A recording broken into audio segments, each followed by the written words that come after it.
다음에 주님의 말씀을 사모하여 이 자리에 나오신 여러분들을 주님의 이름으로 환영합니다.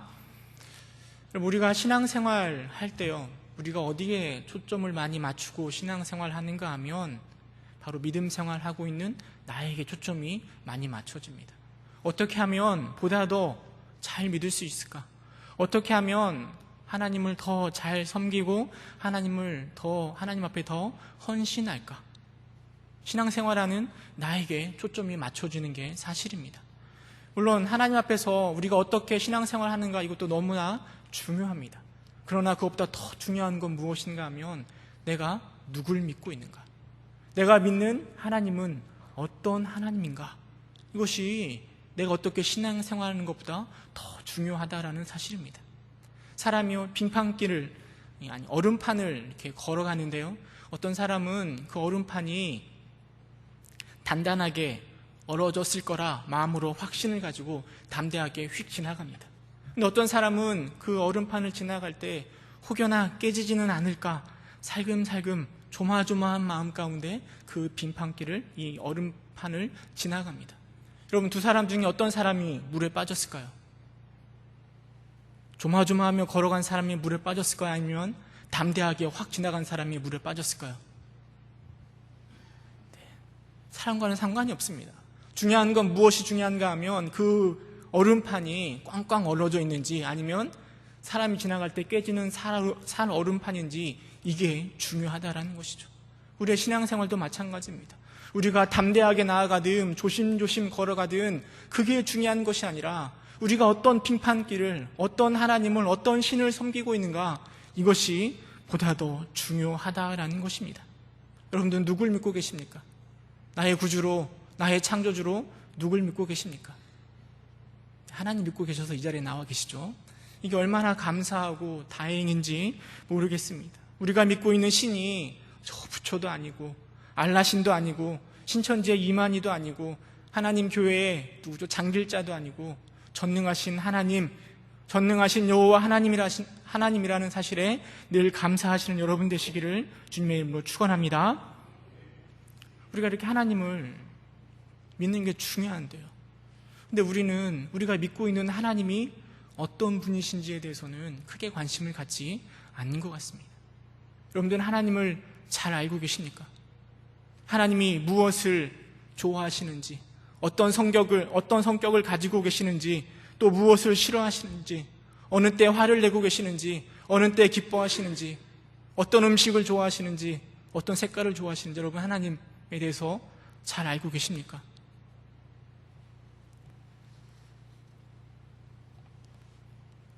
오늘 본문을 바라볼 때도요, 이 본문의 내용이 좀 길었잖아요. 등장인물이 3명입니다. 누가 등장하죠? 첫째 아들, 둘째 아들, 그 다음에 아버지가 등장합니다.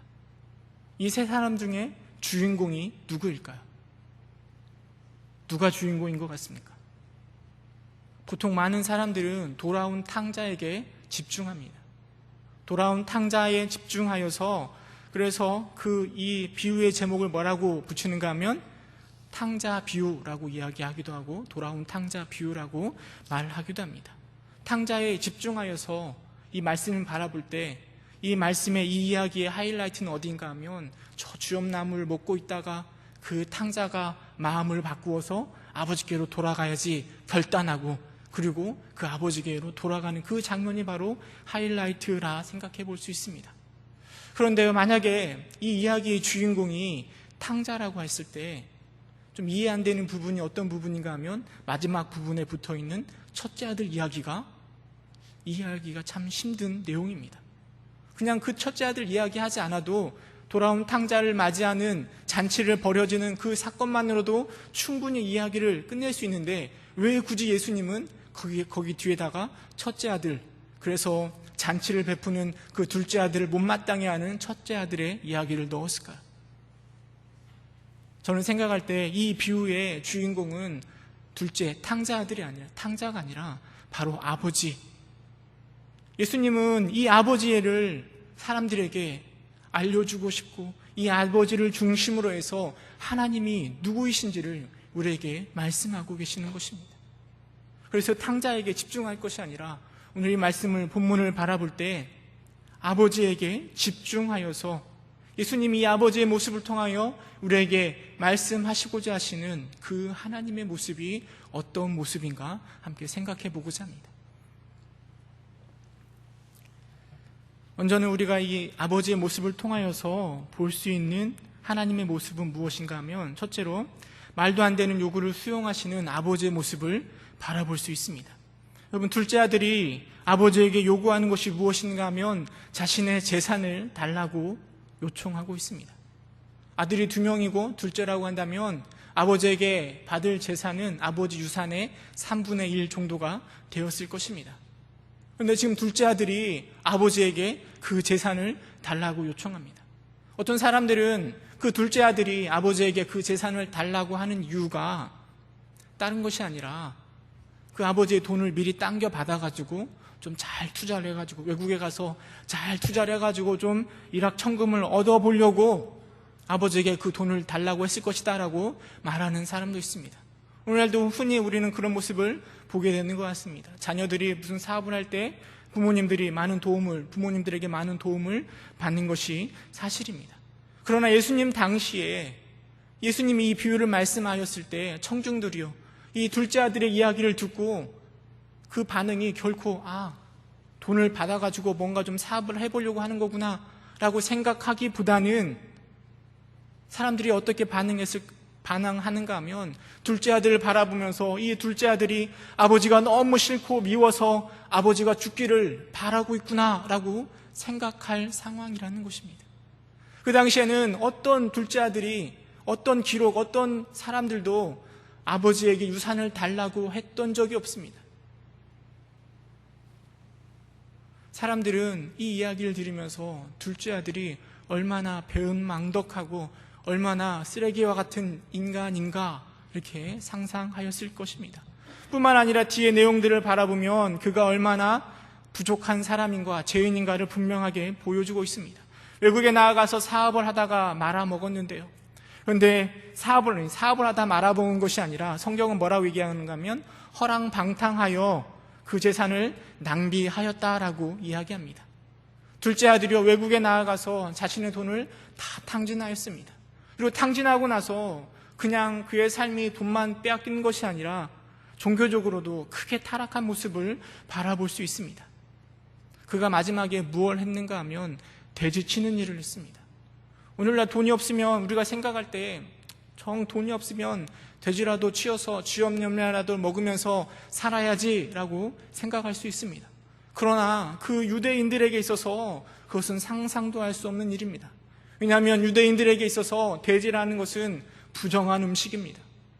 그 음식을 먹으면 부정해진다라고 생각하고 있었습니다. 그런데 유대인인 이 탕자가, 둘째 아들이 저 외국 땅에 가서 무엇을 하고 있는가 하면 돼지치는 일을 하고 있다는 것이죠. 민족을 버리고 종교를 버리고 그렇게 타락한 모습으로 살아가고 있는 둘째 아들의 모습을 우리는 성경을 통해서 바라보게 됩니다. 여러분, 그런데요, 그렇게 타락하는 둘째 아들을 바라보면서 아버지는 그에게 자신의 유산을 떼어서 주었다라는 것입니다. 여러분, 아버지가 그 둘째 아들에게 유산을 떼어주면 그가 그렇게 행할 것이라는 것을 몰랐을까요? 충분히 예상할 수 있는 일이라 생각되어집니다. 아버지의 유산을 떼어간 그 둘째 아들이 그 돈을 가지고 좋은 일에 쓰지 않고 허랑방탕하여 모든 돈을 다 허비할 수 있을 거라는 것은 얼마든지 유추해 볼 수 있습니다. 그런데 그럼에도 불구하고 아버지는 그 아들에게 유산을 떼어주었습니다. 세상 사람들이 바라볼 때 이 아버지처럼 어리석은 사람이 어디 있겠습니까? 뻔히 눈에 보이는데 도대체 이 아버지는 그 아들을 혼내는 것이 아니라 자신의 유산을 떼어서 그 아들에게 주었다라는 것입니다. 어리석을 만큼 관대하고 지혜도 부족한 아버지라 평가할 수 있지만 그 부족한 아버지의 모습이 바로 오늘 우리가 믿고 있는 하나님의 모습임을 예수님 우리에게 보여주고 있습니다. 여러분, 창세기 2장에 가면 하나님이 무엇을 에덴 동산에 만드셨는가 하면 선악을 알게 하는 나무를 에덴 동산 중앙에 놓으셨습니다. 그리고 나서 사람에게, 아담과 하와에게 그 나무 열매를 먹지 말라 말씀하셨습니다. 그런데 아담과 하와가 그 선악과를 따먹었죠. 그리고 우리 안에 죄가 들어왔습니다. 어떤 사람들은 우리에게 이렇게 질문합니다. 왜 하나님은 굳이 에덴 동산에 그 선악을 알게 하는 나무를 두셔가지고 우리로 하여금 죄를 짓게 만드시는가? 라고 질문하기도 합니다. 여러분, 왜 하나님은 그 에덴 동산에 선악을 알게 하는 그 나무를 만들어 놓으셔서 아담과 하와가 따먹게 하셨을까요? 안 만드셨으면 죄도 안 짓고 우리 가운데, 인류 가운데 죄도 안 들어왔을 텐데 왜 굳이 하나님은 그렇게 하셨을까요? 우리는 이 문제를 자유우지라는 입장에서 설명해 줄 수 있습니다. 여러분, 하나님은 우리를 로봇으로 만들지 않으셨습니다. 하나님은 우리와 사랑하길 원하십니다. 그런데 그 사랑은 진정한 사랑입니다. 로봇으로 만들어 놓으면 그 로봇은 끊임없이 반복적으로 하나님 앞에 찬양하고 영광 돌리고 그리고 하나님 앞에 좋은 것들을 드리는 로봇이 될 것입니다. 그러나 그 사랑은 진정한 사랑이 될 수가 없습니다. 하나님은 그러셔서 우리와 진정한 사랑을 하길 원하셔서 우리로 하여금 자유의지를 주시고 선악을 따먹을 수도 있고 따먹지도 않을 수도 있는 상황을 만드시는 것입니다. 하나님을 사랑할 수도 있고 사랑하지 않을 수도 있는 상황을 하나님이 만들어 놓으신 것입니다. 왜냐하면 하나님은 우리와 진정한 사랑을 하기를 원하시기 때문입니다. 우리가 짐승을 키울 때요, 여러분 개를 키워보셨습니까? 처음 개를 키우면 개가 주인을 알아보지 못하고 짖기도 하고 또 별로 관계가 서먹서먹합니다. 그런데 개를 키우다가 먹을 것도 주고 길도 드리고 밥도 주고 하다 보면 그 개와 주인의 관계가 점점점 사랑이 싹트는 모습을, 점점 사랑하게 된 모습을 바라보게 됩니다. 하나님이 사람을 바라보면서 그런 것들을 소망하고 기대하고 계시는 것입니다. 그래서 우리에게 자유의지를 허락하여 주시고 우리에게 함께 사랑하기를 원하시는 것입니다. 그런데요, 하나님이 우리에게 자유의지를 허락하셨을 때 사람이 정말 인간이 그 자유의지를 가지고 하나님만 바라보고 하나님만 섬길 것이라 라고 생각하시고 자유의지를 우리에게 주셨을까요? 인간이 자유의지를 주면 저 타락의 길로 빠져들 것을 우리 하나님이 모르셨을까요? 전능하신 하나님은 분명히 그 사실을 너무나 잘 알고 계셨을 것입니다. 그러나 하나님은 그럼에도 불구하고 우리에게 자유의지를 허락하신 것입니다. 그럼에도 불구하고 죄악의 길로 감에도 불구하고 하나님은 우리와 진정한 사랑을 하기를 원하셔서 우리에게 자유의지를 허락하신 것입니다. 이것뿐이겠습니까? 하나님은 죄악 가운데 있는 우리를 구원하시고자 예수 그리스도를 우리에게 허락하셨습니다. 둘째 아들이 유산을 달라고 하는 것보다 더 아까운 하나님의 독생자를 우리를 위해서 내어 놓으셨다라는 것입니다. 그것이 바로 우리를 사랑하시기 때문이라는 것입니다. 여러분, 우리는 그 하나님의 마음을 읽을 줄 알아야 됩니다.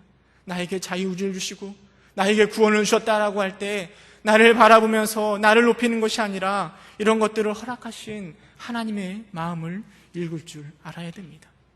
또 본문을 바라보면서 우리는 어떤 아버지의 모습을 바라보는가 하면 탕자를 기다리는 아버지의 모습을 바라보게 됩니다. 화랑방탕은 둘째 아들로 하여금 모든 것들을 다 잃어버리고 누굴 생각나게 하는가 하면 아버지가 생각나게 합니다. 아버지의 품꿈에게 넉넉하여 있던 그것들, 먹을 것들이 생각나게 하고 그리고 그는 마음을 돌이켜 집으로 돌아옵니다. 아버지 곁으로 돌아옵니다. 그런데 아버지 곁으로 돌아올 때 성경은 뭐라고 표현하고 있는가 하면 우리 누가복음 15장 20절 함께 읽어보도록 하겠습니다. 누가복음 15장 20절 함께 읽겠습니다. 시작.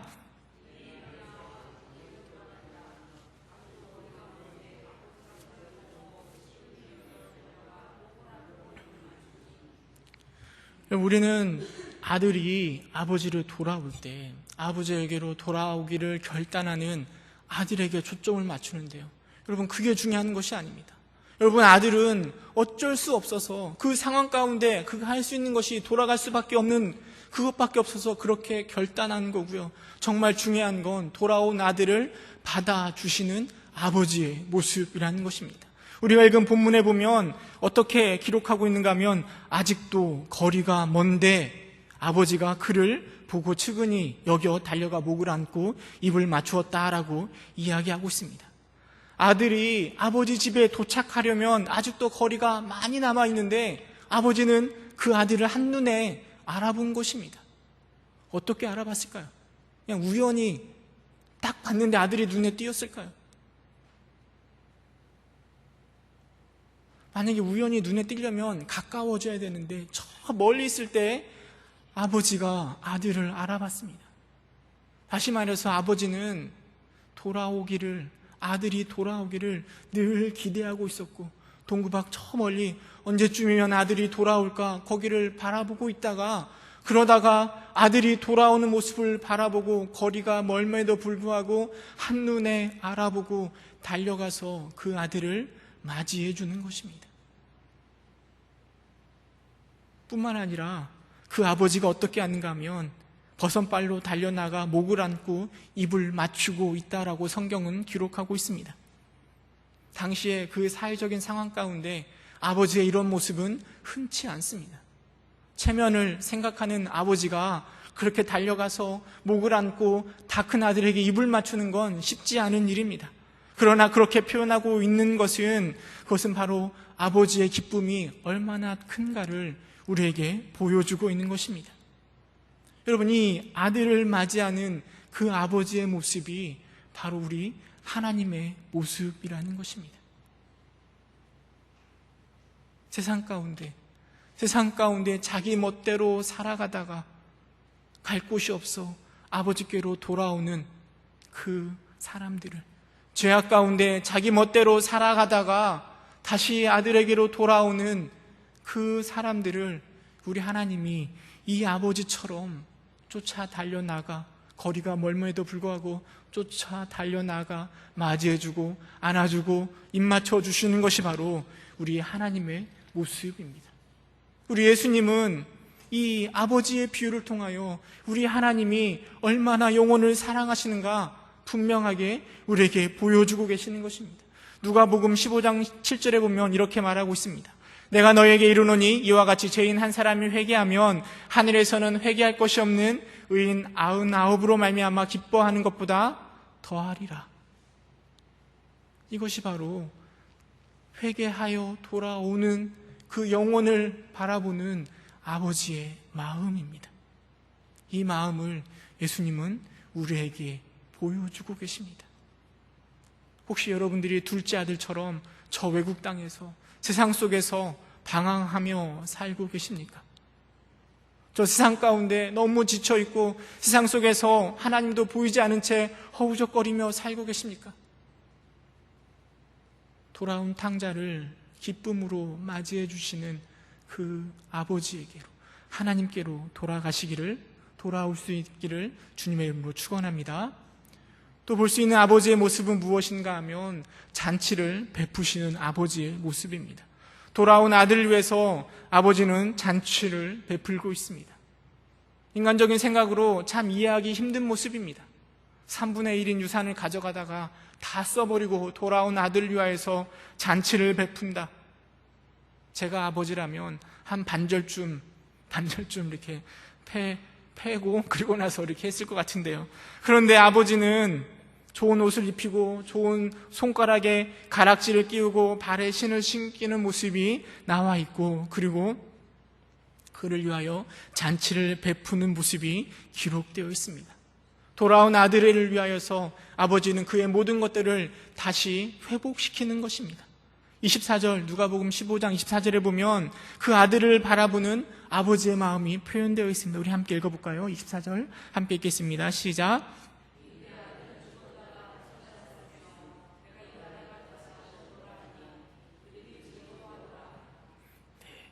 이 아버지의 마음이 바로 우리 하나님의 마음이라는 것입니다. 하나님이 마련해 놓은 잔치는 이 세상 속에 마련되어 있는 잔치가 아닐 것입니다. 돌아온 아들을 위해서, 우리를 위하여서 하나님은 저 천국에 커다란 잔치를 준비하고 계십니다. 죄로 인해 다 잃어버렸던 그 하나님의 형상을 다시 회복시키시고 함께 기뻐하며 즐거워할 천국 잔치가 준비되어 있다라는 것입니다. 그럼 이것이 바로 오늘 본문을 통하여 예수님이 우리에게 말씀해 주시고 싶은 아버지 하나님의 모습이라는 것입니다. 여러분, 그 하나님을 생각하면 가슴이 벅차지 않으십니까? 정말 주염 열매나 먹을 만한 우리들이지만 하나님은 우리를 그렇게 사랑하고 계십니다. 그 사랑은 우리의 모든 좌절을 극복하게 만드는 것입니다. 이런 하나님을 우리가 믿고 있는데 무엇이 걱정이겠습니까? 바라기는 하나님의 사랑을 보다 더 깊이 알고 더 많이 알아가시고 더 많이 경험하셔서 하나님을 사랑하시는 여러분 되시기를 주님의 이름으로 축원합니다. 그런데 이야기가 여기서 끝나지 않습니다. 둘째 아들의 이야기가 뒤를 이어서 기록되어 있습니다. 잔치가 벌어졌을 때 맏아들이 밭에 있다가 집으로 돌아옵니다. 그리고 종을 통하여서 어떤 상황이 일어나는지 파악합니다. 아버지는 돌아온 탕자를 기쁨으로 받았지만 첫째 아들은 그것을 용납할 수가 없습니다. 28절에 보면 이렇게 기록하고 있습니다. 그가 노하여 들어가고자 하지 아니하거늘 아버지가 나와서 권한대라고 기록하고 있습니다. 잔치를, 돌아온 아들을 위해서 벌어진 잔치를 바라보면서 큰아들은 화가 나서 그 잔치에 참석하는 것을 거부하고 있습니다. 그리고 아버지는 그 첫째 아들에게 나와서 잔치에 들어가자라고 권하는 게 이 이야기의 마지막 장면입니다. 왜 예수님은 굳이 둘째 아들이 돌아온 것만으로도 우리에게 큰 교훈을 줄 수 있는 이 상황 가운데 왜 굳이 첫째 아들의 이야기를 뒤에다 붙여 놓으셨을까요? 이것을 좀 잘 이해하려면 우리는 이 이야기가 나오는 배경을 좀 잘 이해하면 보다 더 쉽게 이해할 수 있습니다. 우리 누가복음 15장 1절 2절 함께 읽어보도록 하겠습니다. 누가복음 15장 1절 2절 함께 읽겠습니다. 시작.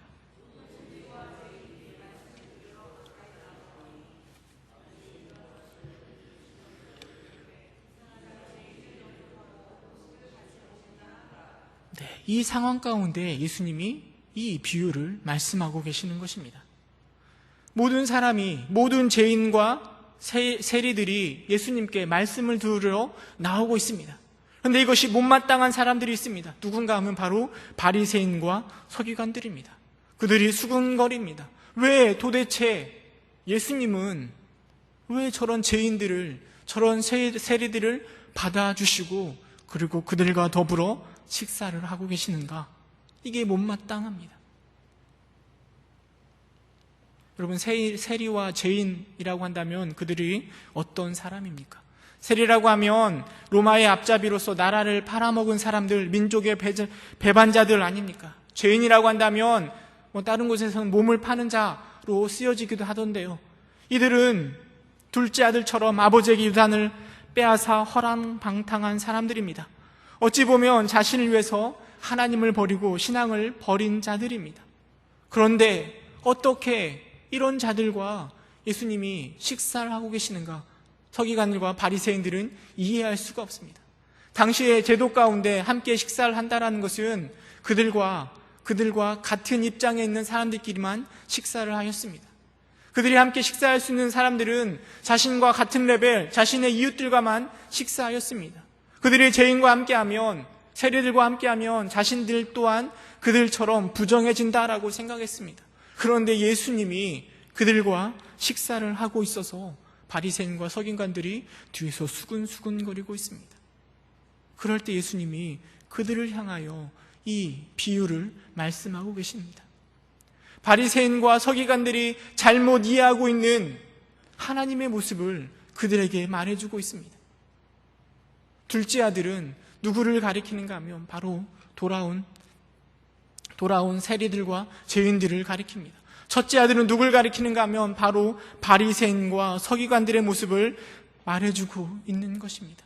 예수님은 이 비유를 통하여 그들에게 무엇을 말씀해 주시고 있는가 하면 하나님이 돌아온 그들을 얼마나 사랑하고 기다리고 그리고 그들을 기뻐하고 있는가를 말씀해 주십니다.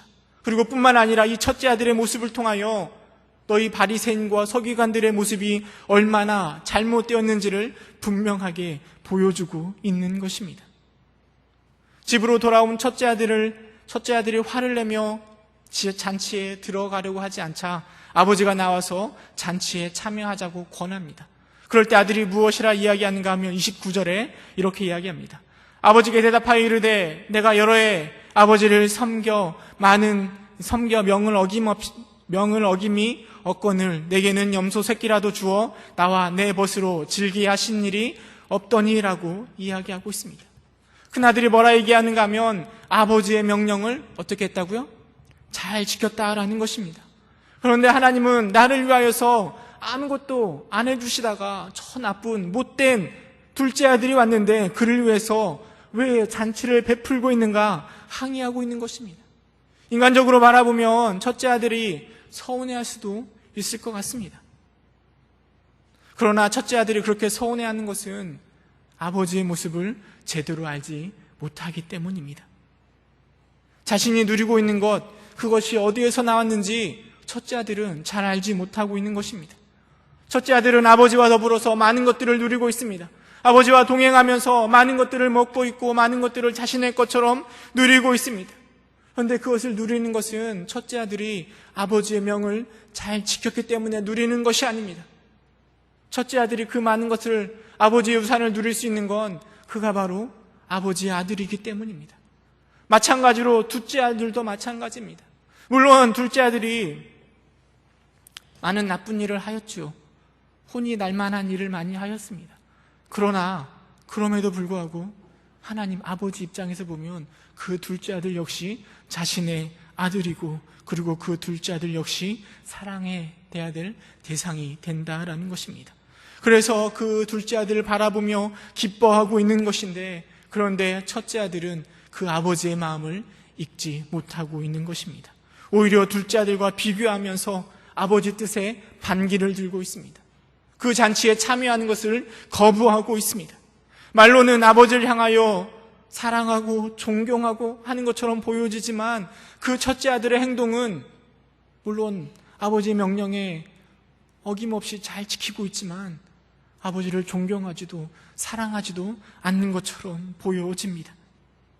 이런 모습은 종교적인 열심을 가지고 율법을, 말씀을 1.1획도 어기지 않으려고 끊임없이 노력하고 있는 종교인들, 바리새인들, 서기관들의 모습을 분명하게 보여주고 있습니다. 하나님을 믿어서 그 말씀에 끊임없이 순종하지만 아버지의 마음을, 하나님의 마음을 조금도 이해하지 못하는 그 모습이 바로 서기관과 바리새인의 모습이고 또한 그 모습이 바로 우리들의 모습이기도 한 것입니다. 우리가 신앙생활 할 때요, 때로는 우리가 하나님마저도 우리가 원하시는 하나님으로 만들어가고 있지는 않습니까? 내가 믿는 하나님을 내 스스로 정하면서 하나님을 섬기고 있지는 않습니까? 내가 믿는 하나님은 이런 하나님이어야 돼 라고 생각하고 그런 하나님만 바라보면서 신앙생활하고 있지는 않습니까? 고등학생을 둔 부모님들이 늘 하는 거짓말이 무엇인가 하면 대학에 가면 얼굴이 이뻐진다. 대학에 가면 남자친구가 생긴다더라. 야, 대학에 가면 원하는 거 뭐든지 할 수 있어 라고 거짓말을 칩니다. 여러분, 그러나 대학에 가면 정말 그렇습니까? 대학에 가면 내가 원하는 대로 하지도 못합니다. 좋은 남자친구가 생기지도 않고 얼굴이 예뻐지지도 않습니다. 대학에 가도 여전히 알바 속에서 끊임없이 뛰어다녀야 되고 또 취업 걱정 가운데 살아가야 됩니다. 그러나 부모님들은 자꾸만 이렇게 좋은 것들만 이야기하면서 대학 생활에 대해 동경하게 만들고 지금 공부해야 된다, 이것들을 이렇게 주장합니다. 이와 마찬가지로 우리가 하나님을 믿을 때 이처럼 하나님을 내가 섬기고 싶은 하나님으로만 만들어서 재단에서 하나님을 섬기고 있지는 않습니까? 늘 나를 사랑해 주신 하나님, 내가 무엇을 해도 사랑해 주신 하나님만 만들어 놓고 그 하나님을 믿고 있지는 않습니까? 성경에 기록되어 있는 하나님은 물론 그런 하나님이시기도 하시죠. 우리가 앞에서 본 것처럼 아들을, 둘째 아들을 받아주시는 하나님을 성경은 말하기도 합니다. 그러나 성경에 기록되어 있는 하나님의 모습은 때로는 진노의 하나님이시고, 때로는 질투하시는 하나님이시고, 때로는 공의로우신 하나님이시고, 때로는 우리에게 고난을 주시는 하나님이시고, 때로는 우리를 아프시게 하시는 하나님도 기록되어 있습니다. 여러분, 우리가 하나님을 믿을 때요, 바리새인들처럼 내가 제단에서 믿는 것이 아니라 말씀을 통하여, 이 성경을 통하여 기록되어 있는 하나님을 만나시고 믿으시는 여러분 되시길 소망합니다. 뿐만 아니라 이 첫째 아들을 바라보면서요, 그가 30절에 뭐라고 이야기하는가 하면 아버지의 살림을 청녀들과 함께 삼켜버린 이 아들이 돌아오매라고 기록하고 있습니다. 30절에 보면 아버지의 살림을 청녀들과 함께 삼켜버린 이 아들이라고 이야기하고 있습니다. 형인 첫째 아들이요, 둘째 아들을 부를 때 뭐라고 이야기하는가 하면 이 아들이라고 부르고 있습니다. 원어에 보면 정확하게 뭐라고 표현하고 있는가 하면 당신의 아들이라고 표현하고 있습니다.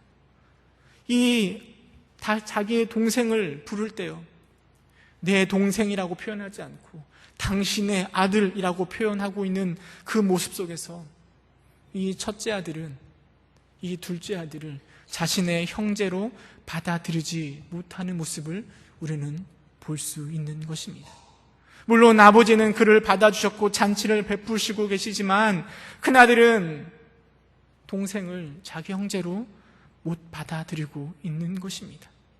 이것이 바로 지금 바리새인과 서기관의 모습이라는 것입니다. 죄인과 이 세리들을 받아들이지 못하고 뒤에서 수근수근거리며 왜 예수님이 저들과 함께 식사를 하는가 불평을 표현하고 있는 그들을 향하여서 예수님이 그 모습을 분명하게 지적하고 있는 것입니다.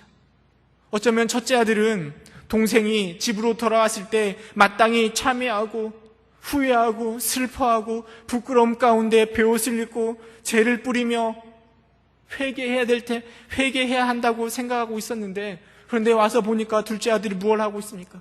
잔치 속에 기쁨 가운데 그 자리에 놓여 있는 것을 용납할 수가 없는 것입니다.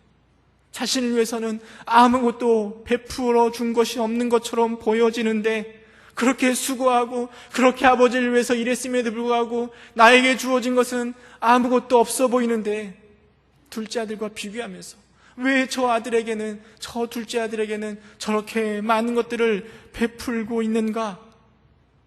라고 말하고 있는 그 첫째 아들이 바로 또 우리의 모습은 아닌가 생각해 보아야 될 것입니다. 이곳에 계신 분들은 아마 신앙의 연륜이 많이 쌓아 계셔서 우리가 전도할 때 이 사람이든 저 사람이든 다 우리 하나님이 원하시는 이 전도의 대상자라 생각하고 계실 거라 믿습니다. 그런데요, 우리가 신앙생활하면서 어떤 마음이 자꾸만 드는가 하면, 나는 열심히 하나님 앞에서 헌신하고 있는데 하나님이 왜 나에게는 복은 안 주시고, 저 집사님은 대충 신앙생활하고 있는데 뭐 다 잘 되는 것 같아 보여서 자꾸만 비교하면서 우리가 시험 들고 있지는 않습니까? 하나님 앞에서 이 첫째 아들처럼 저 둘째 아들을 바라보면서, 하나님, 나는 이렇게 헌신하는데 나에게는 아무것도 주시지 않으시고 저렇게 대충 믿는 저 사람을 위해서는 저렇게 좋은 것들을 주십니까? 라고 불평불만하고 있지는 않습니까? 자꾸만 나를 다른 사람과 비교하면서 하나님 앞에 늘 분노하며 분을 뿜어내고 있지는 않습니까? 여러분, 그 첫째 아들을 위하여서 하나님이 뭐라 말씀하셨는가 하면 31절, 32절 함께 읽어보도록 하겠습니다. 함께 읽겠습니다. 시작.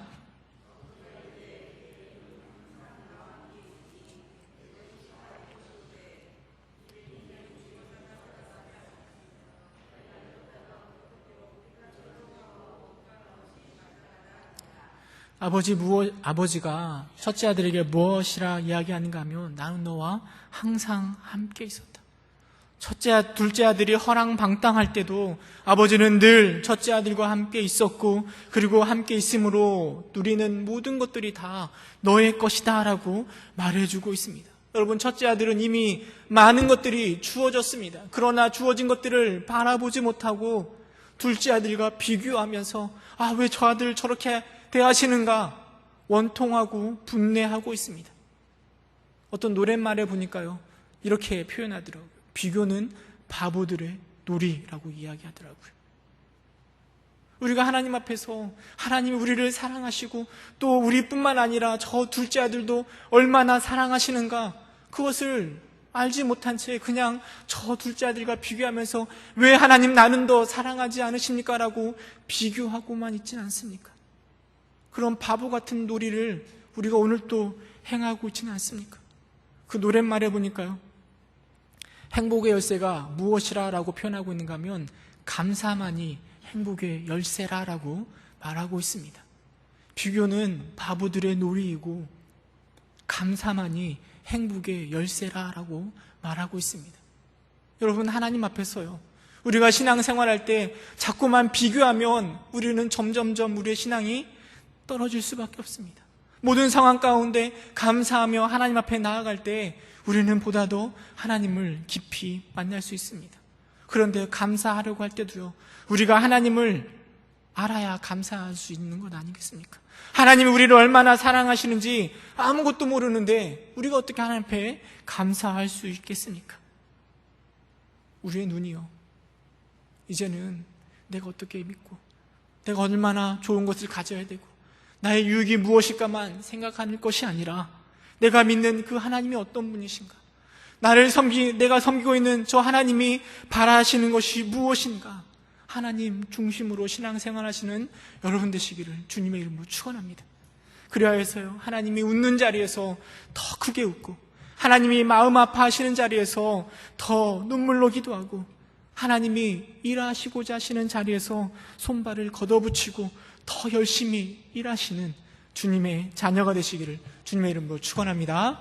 함께 기도하겠습니다. 참 사랑이 많으신 하나님, 우리가 하나님을 섬기고 하나님을 믿는다라고 고백하면서 정작 하나님에 대해서는 무관심한 건 아닌지 우리의 모습을 돌이켜보게 하여 주시옵소서.